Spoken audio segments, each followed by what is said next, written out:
بھائی کہ سوال ہے کہ بعض لوگ کہتے ہیں کہ داڑھی کی ٹرمنگ چہرے کو خوبصورت بنانے کے لیے جائز ہے، کوئی حرج نہیں ہے، خصوصی طور پہ یہ جو بال ہونٹوں کے قریب ہوتے ہیں، نیچے والے ہونٹ کے قریب ہوتے ہیں، ان کو جو اتارنا ہے یا ٹرمنگ کرنا ہے یہ جائز ہے۔ یاد رکھیں حدیث کے الفاظ واضح ہیں، 3-4 مختلف الفاظ ہیں، معنی ایک ہے، عف اللحى، ارخ اللحى، وفر اللحى۔ جی عف اللحى سب سے پہلے یہ سارے کیا ہیں؟ کسی دلالت کرتے ہیں بڑھانے کی یا اس میں ٹرمنگ کر کے کمی کرنے کی؟ بڑھانے کی ہے، نہ کمی کا کہیں پہ ذکر ہے نہ ٹرمنگ کا کوئی ذکر ہے، بڑھانے کی ہے۔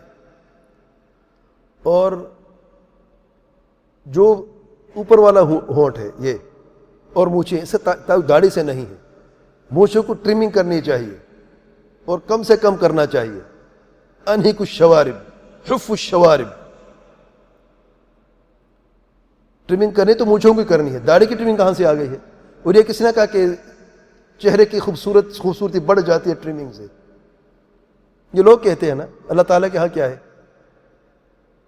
اللہ تعالیٰ کے نزدیک مومن خوبصورت ہوتا ہے، اور مومن وہ ہوتا ہے جو اللہ تعالیٰ کی اور اللہ تعالیٰ کے پیارے پیغمبر صلی اللہ علیہ وسلم کی پیروی کرنے والا ہوتا ہے۔ واللہ اعلم۔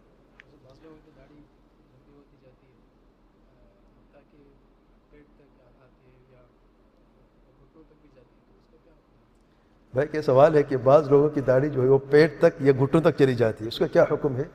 یاد رکھیں حدیث کے الفاظ تو ہیں عف اللحى، وفر اللحى، اور بعض علماء کے تو ہاتھ نہیں لگانا ہے، اس کو چھوڑ دینا ہے، کیونکہ عف اللحى میں چھوڑ دینا ہے، وفر میں وافر کرنا ہے، اور ارخ میں نیچے کرنا ہے۔ اور بعض علماء کہتے ہیں اس میں جو اصل مقصد ہے وفرت کا، وافر کرنا ہے۔ اگر وافر ہو جائے اور پھر یہ تکلیف دینے کا باعث بھی بن جائے، یعنی سونے میں، اٹھنے میں، چلنے میں، یعنی گھٹنے تک داڑھی اگر ہو جائے مشکل ہو جائے، تب اسے کاٹا جا سکتا ہے، اتنی مقدار میں کہ وافر باقی رہے، خوبصورتی کے لیے نہیں، زینت، چہرے کی زینت کے لیے نہیں کہ ٹرمنگ کر کے اسے خوبصورت بنائے، نہیں، کہ وافر باقی رہے۔